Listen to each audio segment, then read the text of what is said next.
Halo semua, selamat siang. Kami dari kelompok 7. Kami ingin mewawancarai seorang jurnalistik dari Kompas TV, yaitu Kak Dika. Boleh Kak Dika memperkenalkan dirinya? Ya, perkenalkan, nama saya Andika Ahadiyat. Saya sebagai kameramen news gathering di Kompas TV. Pertanyaan pertama, bagaimana sih Kak tujuan Kakak pertama kali menjadi seorang jurnalistik kameramen? Terima kasih sebelumnya. Jadi awal-awal memang sudah tahu mau bekerja kemana. Memang dari dulu suka hal-hal yang berbau dokumentasi. Terus habis itu kenapa memilih jurusan jurnalistik?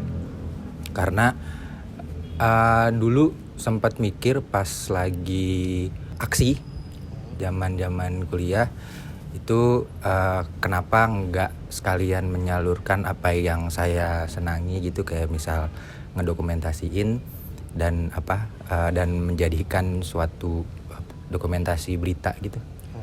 Jadi awal-awal sih terpantiknya dari situ. Jadi kenapa akhirnya memutuskan sebagai jurnalis, karena memadukan aja antara kesukaan sebagai mendokumentasikan sebuah peristiwa, dan akan lebih bagus kalau peristiwa itu bisa dijadikan sebuah berita gitu. Jadi awal-awalnya sih mikirnya gitu ya. Berapa lama kakak bekerja sebagai jurnalis? Bekerja itu masuk sekitar April 2022 kalau nggak salah. Terus habis itu sampai detik ini ya setahun jalan mau ke 2 tahun. Suka duka kakak yang dialami ketika menjadi jurnalis? Suka dukanya apa ya? Kalau sukanya sih selalu senang gitu, selalu ada menjadi bagian dari sejarah gitu, tentang peristiwa yang terjadi, kita menjadi bagian dari hal tersebut gitu. Kayak misal contoh waktu kemarin rame-ramenya soal kasus Ferdy Sambo. Dulu sempat pas lagi zaman kuliah nontonin kasusnya Jessica Mirna yang kopi sianida. Terus habis itu ternyata pas lagi masuk ke dunia kantor yang sekarang bisa menjadi bagian dari sejarah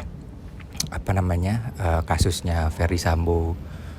Terus kalau itu kan peristiwa. Kalau misalkan politik mungkin lebih ke ya menjadi bagian dari sejarah, bagaimana nanti pemilu, pergerakannya segala macem. Itu sih sukanya.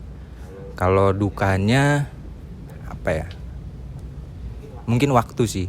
Jadi kita kan selalu siap segala suatu peristiwa yang terjadi. Kalau memang kita ditugasin, kita harus siap jalan gitu dengan resiko yang ada. Kayak misal waktu itu pernah liputan longsor di Bogor gitu. Itu kan juga sebagai tuntutan untuk kita sebagai jurnalis, tapi di satu sisi juga kita harus siap dengan resiko yang ada di lapangan. Apalagi ya udah sih paling waktu aja sih.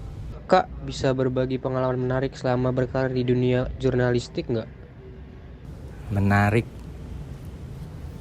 Yang menarik sih pas awal-awal masuk ya.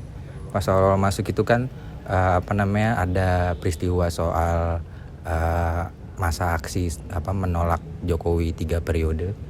Itu saya kebetulan baru masuk.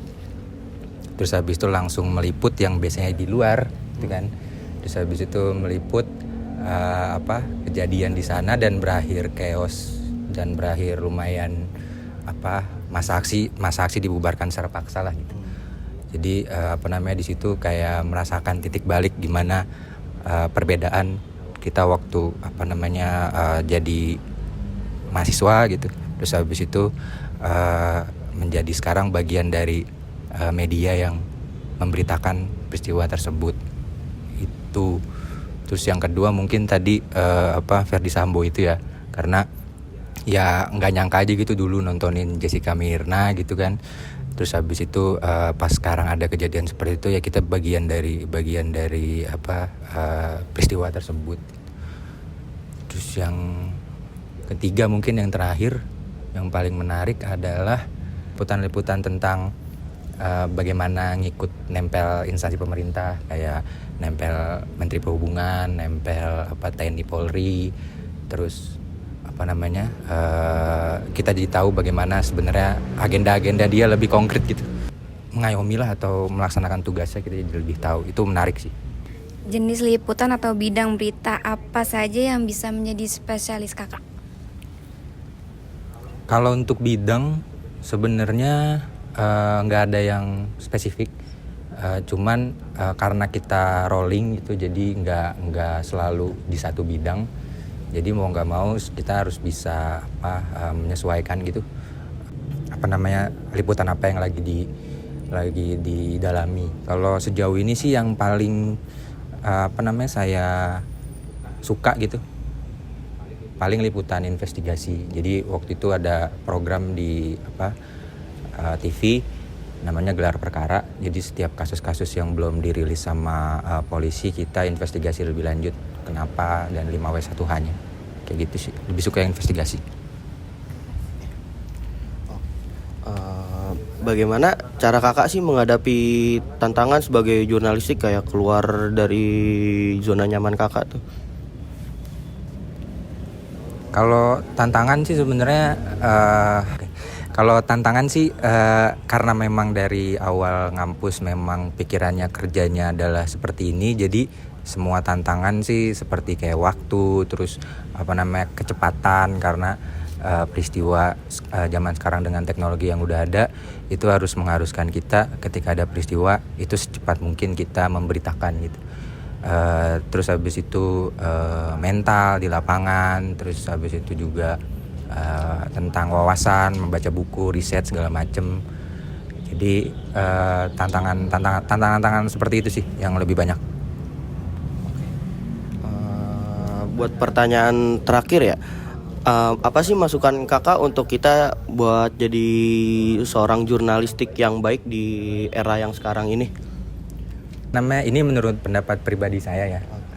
Kalau menurut saya sih sebenarnya untuk jurnalis-jurnalis yang akan menjadi jurnalis ke depannya itu mungkin bisa lebih banyak membaca, memperkaya wawasan, mempertajam cara berpikir, dan memperkuat mental sih. Karena memang yang saya lihat pendapat pribadi, opini, pertanyaan-pertanyaan sekarang yang dilemparkan kepada narasumber atau siapapun itu